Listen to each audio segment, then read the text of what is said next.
पहला हम लोग शुरू कर रहे हैं संघ से।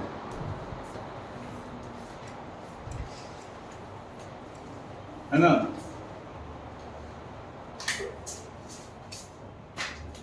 जैसे हर जो संगठन होता है या कोई भी ऑर्गेनाइजेशन होता है, उसको चलने का कोई तौर तरीका इवॉल्व करना होता है। तो बौद्धों में भी संघ बना और जैनों में भी संघ बना। तो बेसिकली संघ मिलना, एक जगह बैठना, ताकि धार्मिक विषयों पर या उससे संबंधित बातों पर विचार विमर्श हो या जो भी उनका कार्यकलाप हो उसके इर्द गिर्द घूमे। फिर ये भी था कि जो भी व्यक्ति गृह त्याग करेगा कहाँ रहेगा, है ना?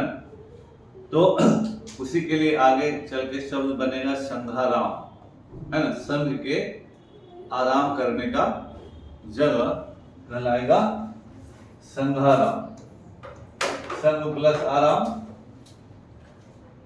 और यही शब्द आगे चलकर विहार होगा। वह है, बिहार नहीं, वह अंग्रेजी में भी है ना? तो बौद्ध भिक्षुओं के रहने का स्थान, रेसिडेंशियल प्लेस जो है, बिहार कहलाता है। आज भी जो कॉम्प्लेक्स, बिल्डिंग कॉम्प्लेक्स उधर बनता है, सब विहार कहलाता है। होटल में विहार शब्द जुड़ा रहता है, और इसी विहार से बिहार हमारा राज्य का नाम बना। भी जो है भी हो गया। भी बोलने में थोड़ा कष्ट होता है, तो वो लोग शब्दों को ही बिगाड़ देते हैं जो जल्दी से बढ़िया से बोला जाए। तो both the Mahavir and Buddha felt that only those who left their homes could gain true knowledge. They arranged for them to stay together in the Sangh and association of those who left their homes. तो संघ का परिभाषा क्या हुआ? An association of those who left their homes. तो परिभाषा भी लिखते जाना है। मान लीजिए कहीं इम्तिहान में, इंटरव्यू में पूछे गए कि संघ का मतलब क्या हुआ, ये सब लिखते जाओ लोग। केवल प्रवचन नहीं सुनना है, हम तो प्रवचन नहीं दे रहे भगवान बुद्ध वाला। तो संघ का परिभाषा लिख लिए। The rules made for the Buddhist Sangh were written down in a book called Vinay Pitaka, है ना? बौद्ध धर्म में क्या था कि त्रिपिटक का कॉन्सेप्ट है। ब्रश से क्या होता है? बड़ा दिखाएगा, मोटा मोटा। क्लीन से तो सफेद क्लीन हो जाएगा।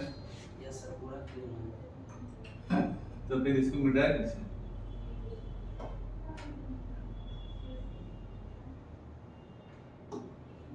अच्छा, ये ना कोई बात नहीं, है ना? तो त्रिपिटक,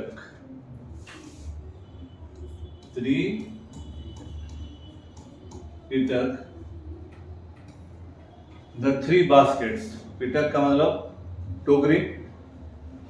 तो ये है विनय पिटक। विनय पिटक में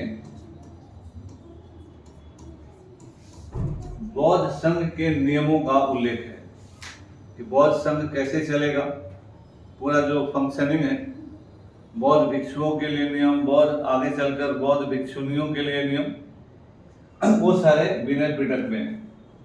भगवान बुद्ध के दो शिष्य बड़े फेमस थे।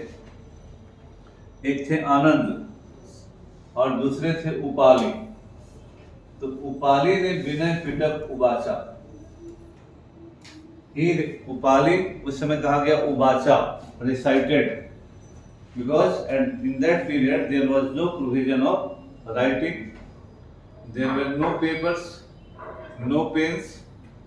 तो याद करके जो बोला, जो शुरू में बोले श्रुति और उसके बाद उवाचा, तो उन्होंने विनय पिटक उवाचा और आनंद ने शुद्ध पीटक उवाचा, आगे चलकर कहीं होगा या नहीं भी होगा तो लिख लीजिए। आनंद उनके सबसे मतलब प्रिय शिष्य थे, तो आनंद ने शुद्ध पीटक उवाचा,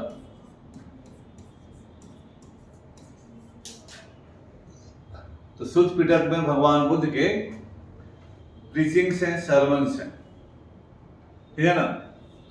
तो ये दो पीटक हुआ जो प्रथम बौद्ध संगति, the first Buddhist council which was organised in Rajgiri, there these two Pitaks were recited by the two respective followers of Bhagavan Buddha. From this we know that there were separate branches for men and women, पुरुष के लिए अलग, महिला के लिए। All men could join the sun, however children had to take the permission of their parents and slaves of their masters. तो बच्चे और जो दास है, बच्चे अपने पिताजी का और दास अपने मालिक का। ऐसा नहीं होता तो सब दास भाग जाते, बोले छोड़ो छोड़ो दास रह का फायदा, हम लोग बोधे हो जाते हैं। तो भगवान बुद्ध के समर्थक जो लोग थे वो सब व्यापारी थे, तो व्यापारी ही दास रखते थे उस जमाने में काम करवाने के लिए। तो जो समर्थक हमारा है उसी का सब आदमी अब भाग जाएगा तो हमको भी बोले कि बेकार आदमी है जब। तो भगवान बुद्ध के समर्थक व्यापारी थे, व्यापारी लोग दास रखते थे। और अगर बौद्ध धर्म में दासों को खुला कहा जाता है कि कोई भी आदमी दास आओ और बौद्ध भिक्षु बन जाओ, तो कौन आदमी दुर्गति वाला जीवन जीना चाहेगा? बोले चलो फ्री का खाएंगे, फ्री का घूमेंगे, कौन सी मालिक का सेवा करते रहे। तो इसीलिए कहा गया कि इन लोगों को with the permission of their masters, है ना। इसके अलावा भगवान बुद्ध ने कर्ज लिए भी आदमी को बोला कि भाई ऐसा नहीं कर्जा लेके खा जाओ और फिर आके इधर बौद्ध भिक्षु बन जाओ, है ना। बिना कर्ज चुकाए या जिससे कर्जा लिया हो उसे परमिशन लेके आओ। तो कर्जा भी कौन देगा? व्यापारी, महाजन। तो महाजन लोग बौद्ध धर्म के सबसे बड़े समर्थक थे। इसलिए भगवान बुद्ध ने अपने समर्थकों के हितों का ध्यान रखा, है ना। तो केवल नेता ही नहीं रखता है, भगवान बुद्ध भी रखे। ये सभी उनके समर्थक थे जिनके हितों का संरक्षण भगवान बुद्ध ने किया। तो क्या अच्छा है कि कर्जा लेके खा जाओ, भाग जाएंगे, बौद्ध भिक्षु हो गए तो कोई रोकेगा? बौद्ध भिक्षु से कोई जबरदस्ती करेगा? तो भगवान बुद्ध ने कहा कि भाई तू लोग चालाकी मत करो, हमारे चेला लोग को तू लोग परेशान न करो, नहीं तो लोग हमको समर्थन नहीं देगा। Men and women who joined the Sangha led simple lives. They migrated for most of the time and went to cities and villages to beg for food during fixed hours. That is why they were known as bhikshus, Prakrit word for renouncer, and bhikshuni. They taught others and helped one another. They also held meetings to select and settle any quarrels that took place within the Sangha. इन लोगों का नियम मान लीजिए इतना है, ठीक है। उनका नियम था कि सुबह में जगेंगे, नित्य क्रिया से निवृत्त होके और प्रारंभिक काम करके भिक्षा पात्र लेके भिक्षा मांगने जाएंगे। तो भिक्षा मांगे तो भिक्षुक हुए, और भिक्षुक का मतलब त्यागने वाला भी, रिनाउंसर भी हुआ। भिक्षा मांगना जो होता है, आदमी के अंदर सबसे ज्यादा क्या होता है? अहम होता है। जो चीज भी रहे उसका एक अहम अंदर होता है कि हम ये हैं तो हम वो हैं तो हम ऐसे हैं। तो जब तक अहम आपके अंदर रहेगा, ईगो रहेगा, आप तब तक सही में भिक्षु या सन्यासी नहीं हो सकते, है ना। इस चीज के लिए अहम का, ईगो का एलिमिनेशन एब्सोल्यूट टर्म्स में होना चाहिए। भिक्षा मांगना, जब कोई आदमी, भगवान बुद्ध राजा के बेटा थे, भले छोटे राजा थे, लेकिन भोजन का तो कमी नहीं था। राजकुमार के रूप में थे।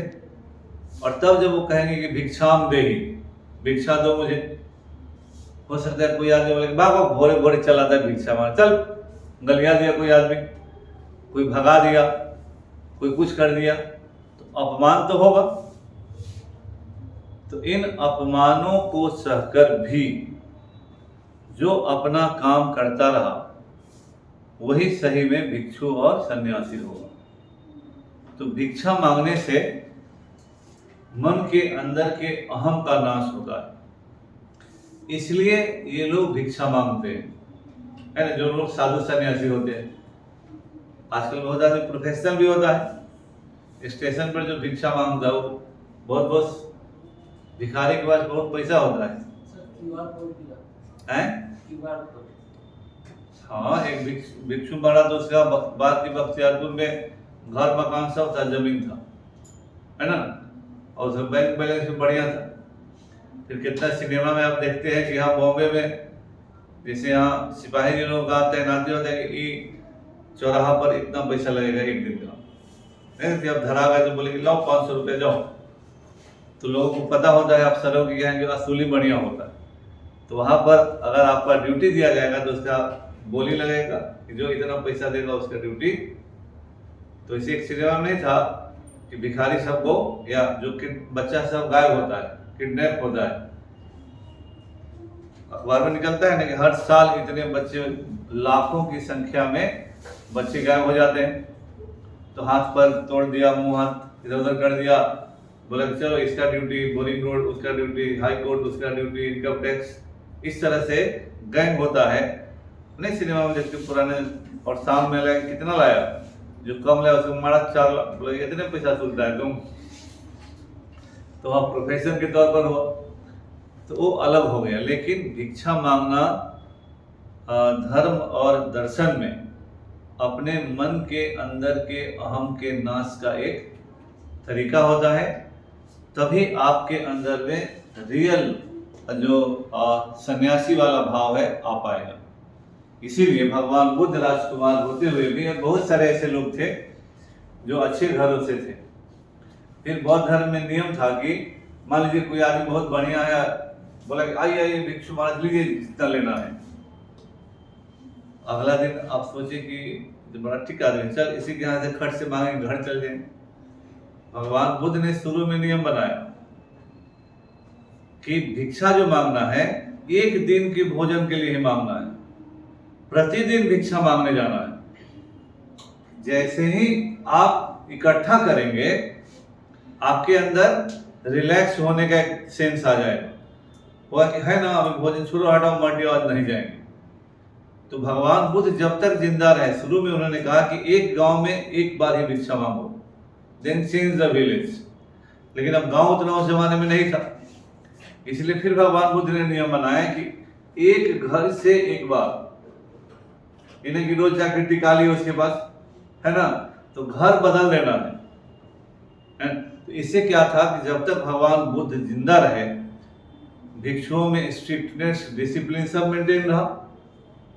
क्योंकि जैसे अपरिग्रह का जो सिद्धांत है, तो अपरिग्रह जैसे ही धन जमा करेंगे हम, तो एक जमा करने का कीड़ा पैदा हो जाएगा। तभी ना लोग कहते हैं कि हाँ हमको जो है सो ये है, इतना पैसा कमा लो कि मेरा 10 पीढ़ी चल जाए, भले सीडी और ईडी और सीबीआई का रेड पढ़ के चल जाता है। ये लालच होता है, ये लोभ होता है। इसी को भगवान बुद्ध ने कहा थ्रस्ट, डिजायर या आसक्ति, यही आपको गलत कर्म करने के लिए प्रेरित करता है। तो न जमा करने की प्रवृत्ति आएगी और न हम गलत काम करेंगे। तो इसीलिए भिक्षु का जीवन एक बहुत ही सात्विक जीवन हुआ करता था और उसी हिसाब से वो लोग काम करते थे। इसके अलावा जो विनय पिटक हमने कहा कि उसमें फोर्टनाइटली मीटिंग होता था और सभी मुद्दों पर विचार विमर्श होता था। कोई भी विवादास्पद मुद्दा है तो वोटिंग से फैसला होता था, एकदम डेमोक्रेटिक नॉर्म्स लागू था। और अगर कोई आदमी इस दरमियान कोई अपराध करेगा तो उसमें नियम था कि वह अपराध को स्वीकार करेगा और उसके लिए पश्चाताप करने का भी प्रोविजन था। ये ईसाई धर्म में भी हुआ है ना। आप भगवान के सामने जिसे वो लोग जाते हैं, तो ये बौद्ध संघ में भी था कि इस दरमियान अगर आपसे कोई गलती और पाप हुआ है तो आप उसको वहां स्वीकार करेंगे और उसके लिए आप पश्चाताप करेंगे, जो भी प्रोविजन है उसका पालन करेंगे, ठीक है ना। दोज हु जॉइंड द संघ इंक्लूडेड, उस समय ब्राह्मण लोगों ने भी ज्वाइन किया, ब्राह्मणों ने भी ज्वाइन किया, क्षत्रिय लोग भी ज्वाइन किए, व्यापारी भी किए, श्रमिक भी किए, बार्बर्स भी किए, दरबारी लोग भी किए, दास लोग भी किए, है ना। सभी वर्गों के लोगों ने, हालांकि भगवान बुद्ध के जो प्रारंभिक शिष्य थे, बनारस में ही पहला संघ बना था और उसके बाद फिर ब्राह्मण लोग भी बड़ी संख्या में इनके शिष्य बने, फिर जहां जहां गए बहुत सारे लोग इनके शिष्य बने। Some of them also composed beautiful poems describing their life in the Sangha. तो बहुत सारे लोगों ने अच्छी अच्छी कविताएं, सुंदर कविताओं की रचना की। तो अब आइए Bihar.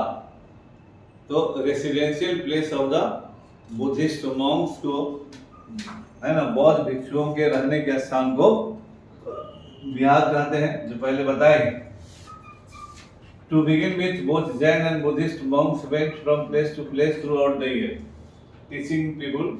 The only time they stayed in one place was during the rainy season. केवल बरसात के मौसम में वो लोग कहीं रुकते थे, otherwise they went on moving from one place to other place. Then their supporters built temporary shelters for them in gardens, or they lived in natural caves in hilly areas. यही गार्डन जो है ना, शुरुआत में आम्र उद्यान हुआ करता था। बौद्ध भिक्षु प्रायः आम्र उद्यानों में ही रहते थे और उसको जो अभी बताए हम संघाराम कहा जाता था। इसीलिए प्रारंभ में जितने लोगों ने भी भगवान बुद्ध को दान दिया वो बागीचा ही दान दिया, है ना। वेणुवन जिसको नीतीश कुमार जी ने रिवाइव करवाया है ना, वो हो, या फिर आम्रपाली ने भी वैशाली में भगवान बुद्ध को आम्र उद्यान दान में दिया, अनाथ पिंडक ने कौशल में दिया। तो बहुत सारे जगहों पर जो भी बौद्ध धर्म के समर्थक थे प्रायः बागीचों का दान दिया। बाद में ये जो गुफाएं हैं, शुरुआत में जो प्राकृतिक रूप से बनी हुई गुफाएं थी उसमें लोग रहते थे, घर द्वार में नहीं। As time went on, many supporters of the bhikshus and bhikshunis, and they themselves felt the need for more permanent shelters, and so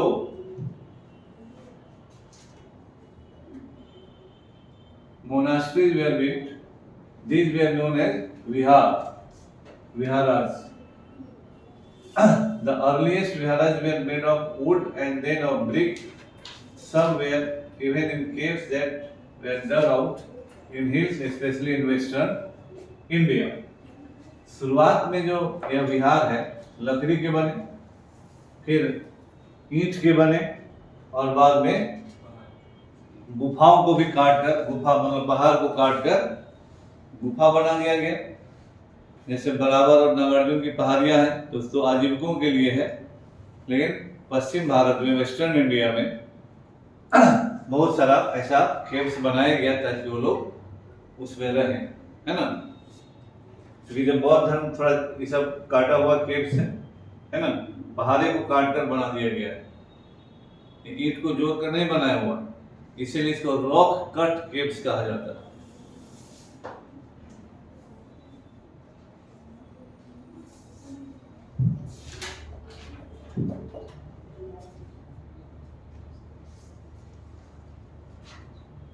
A Buddhist text tells us, just as the waters of rivers lose their names and separateness when they flow into the mighty ocean, so are worn and ranks and family forgotten when the followers of Buddha join the order of monks. यानी उस जमाने में वर्ण व्यवस्था थी, तो बौद्ध धर्म में कोई वर्ग व्यवस्था नहीं था।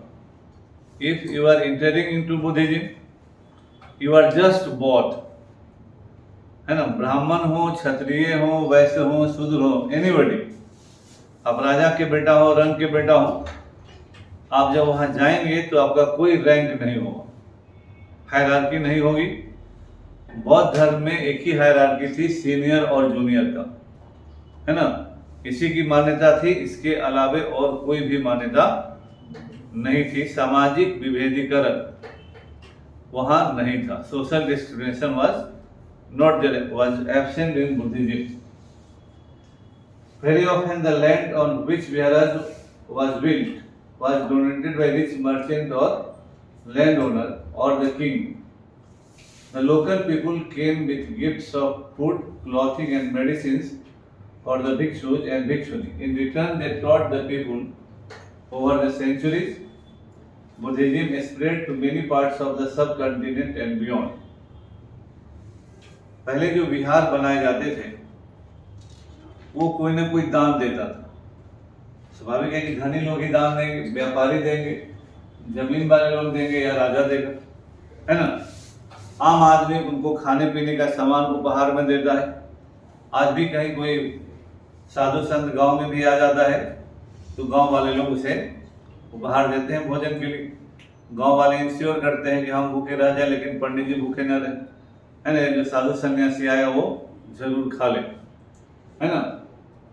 तो और उसके बदले में लोग प्रवचन सुनते हैं, वो लोग प्रवचन देते हैं।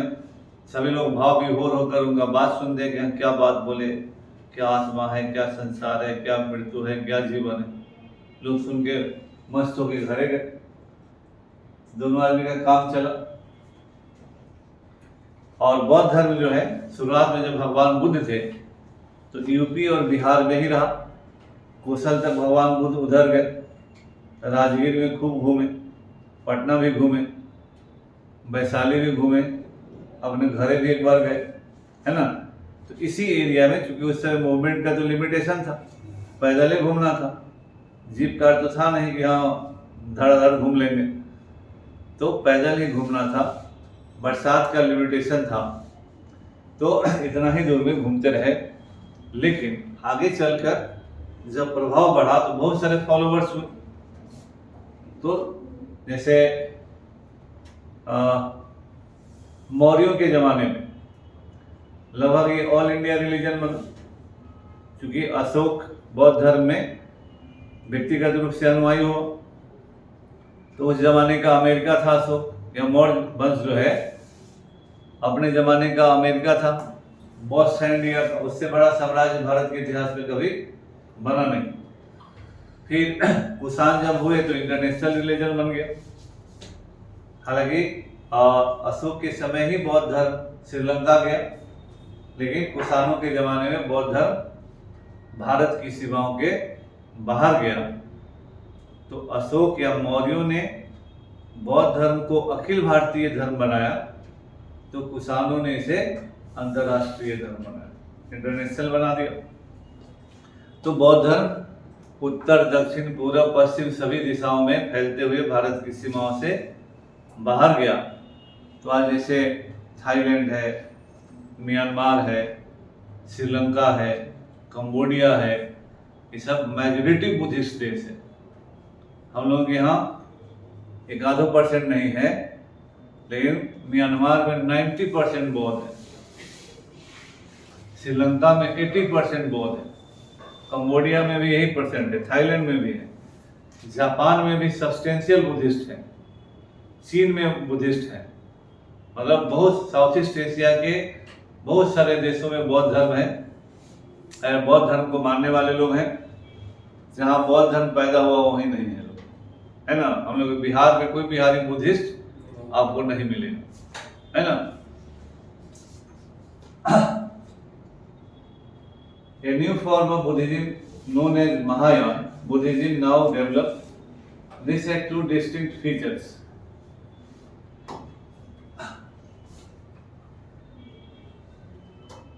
तो ये महायान हो, श्री बौद्ध धर्म में हीनयान और महायान जो है इसमें हम बताते हैं this had two distinct earlier the Buddha's presence was shown in sculpture by using certain signs. For instance, his attainment of enlightenment was shown by sculptures of people trees. बौद्ध धर्म में दो संप्रदाय है, एक है हीनयान, दो मेन है तो 18 हो गया था। महायान ऐसे लिटरल मीनिंग हुआ लेसर व्हीकल, बिगर व्हीकल, छोटा यान, बड़ा यान। लेकिन हीनयान जो है ट्रेडिशनल बुद्धिज्म है और महायान परिवर्तनवादी है। हीनयान में भगवान बुद्ध को महामानव कहा गया और महायान में भगवान कहा गया। भगवान बुद्ध चूंकि बौद्ध धर्म का जन्म ही ब्राह्मण धर्म के खिलाफ हुआ था, इसलिए मूल बौद्ध धर्म में आडंबर, दिखावा, रिचुअल्स नहीं था। इसीलिए प्रारंभ में बौद्ध धर्म में भगवान बुद्ध से जुड़े हुए प्रतीकों की पूजा होती थी, है ना, सिंबल्स की पूजा होती थी। तो जैसे अटेनमेंट हुआ, ज्ञान संबोधित तो पीपल ट्री के नीचे हुआ तो उसकी पूजा हुई, है ना। इसी तरह से और भी सिंबल्स हुए। लेकिन महायानियों ने भगवान बुद्ध का मूर्ति बना दिया, है ना, तो मूर्ति पूजा और इनको भगवान बना दिया। Now the statue of Buddha were made और many of this were made in Mathura. तो मूर्ति पूजा की शुरुआत याद रखिएगा बौद्ध धर्म से ही होती है, हिंदू धर्म में नहीं। मूर्ति पूजा, idol worship begins with Buddhism, Mahayana cult of Buddhism. और भगवान बुद्ध की पहली मूर्ति मथुरा में बनाई गई ऐसा माना जाता है। The first sculpture was made in Mathura, मूर्ति वहां बनी।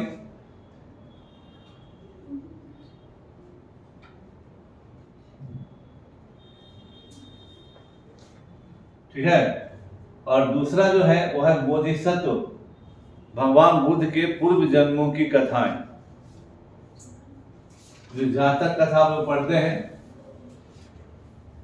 तो भगवान बुद्ध के पूर्व जन्मों की कथाएं हैं वो। तो सर आ गए हैं, रुक गए।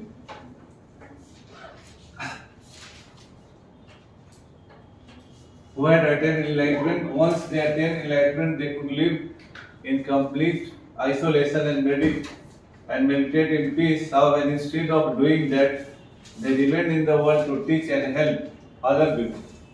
The worship of bodhisattvas became very popular and spread throughout the Central Asia, China, and later to Korea and Japan. तो बोधिसत्व का स्थिति है कि ज्ञान की प्राप्ति हो गई, अब वो चाहे तो आसानी से शांति पूर्वक रह सकते हैं, जा सकते हैं, लेकिन वो रहते हैं लोगों को शिक्षा देने के लिए, है ना। तो बोधिसत्व का कंसेप्ट चाइना, कोरिया, ये सब एशिया, इन इलाकों में ज़्यादा प्रभावी हुआ। क्योंकि जैसे आप चाहते हैं कि भगवान की पूजा हम करें तो भगवान जरा दिखते हैं तो अच्छा लगता है, कहीं जय भगवान मेरा कल्याण कीजिए, हम नहीं दिखेंगे तो हवा में आपको लगेगा कोई चीज भगवान का पूजा कर रहे हैं कि नहीं कर रहे। बहुत बौद्धिक रूप से ऊंचा आदमी को ही लगेगा कि हम आध्यात्मिक पूजा कर रहे हैं, शेष को लगेगा कि हम तो अंधेरे में देख रहे हैं, है ना। तो मूर्ति जो होता है वो पूजा करने वालों के लिए कंसंट्रेशन का आधार बन जाता है।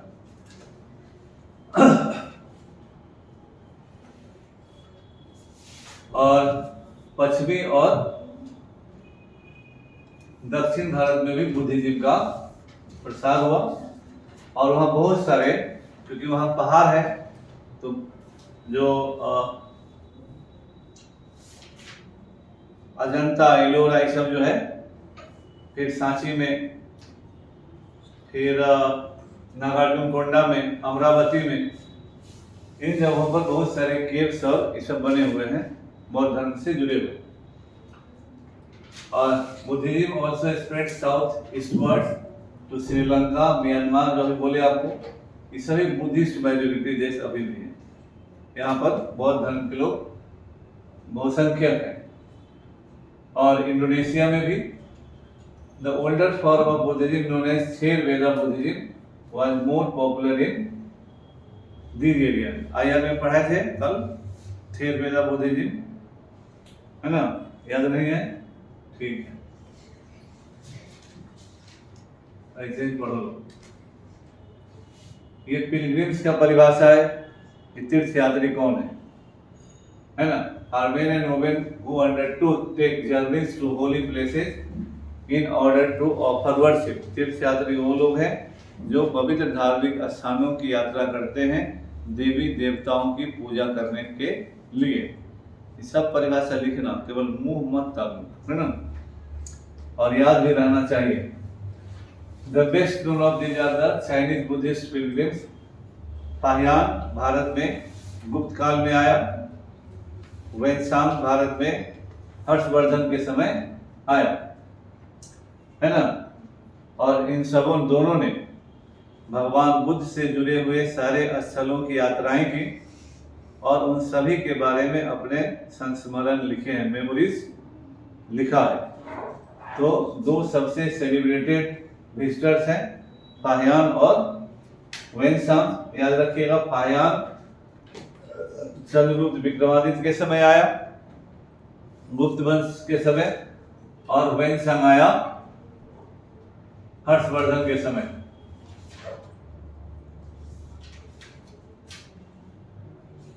नालंदा विश्वविद्यालय की स्थापना गुप्त काल में ही हुई, याद रखिएगा। Zhuangzheng and other pilgrims spent studying in Nalanda Vihar, the most famous Buddhist monastery of the period. This is how he describes it. The teachers are men of highest ability and talent. They follow the teachings of the Buddha in all sincerity. The rules of the monastery are strict and everyone has to follow them. Discussions are held throughout the day and the old and the young mutually help one another. Learned men from different cities come here to settle their doubts. The gatekeeper asks new entrants difficult questions. They are allowed to enter only after they have been able to answer these. 7 or 8 out of every 10 are not able to answer. Nalanda विश्वविद्यालय पे जाइएगा तो पहले gate keeper में पूछेगा कि इस लायक हो कि नहीं कि अंदर जाओगे, तो इतने सवाल है जवाब दो। तो 10 आदमी में 8 आदमी 7 आदमी जवाब नहीं दे पाता। जो द्वारपाल का जवाब देगा वही इंटरव्यू की जवाब पढ़ने के लिए। अनुमान है कि जब बेस्ट स्थिति में था तो 10,000 स्टूडेंट थे और 1500 शिक्षक थे, है ना।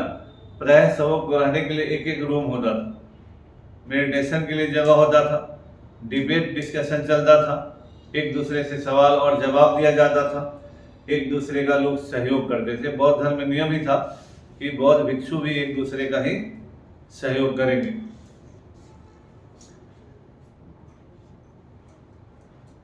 अभी चैप्टर हो गया खत्म। ऐसे कितना ज्ञान आपको मिला होगा ये आप ही बता सकते हैं, मिला कि ना मिला। और इस सारे जो टर्मिनोलॉजी है कॉपी में एक्सप्लेन करके लिख लेना, है ना। ठीक से पढ़ना चाहते हैं तो जो जो कहते हैं उतना कीजिएगा, और नहीं तो फिर आपका मर्जी है।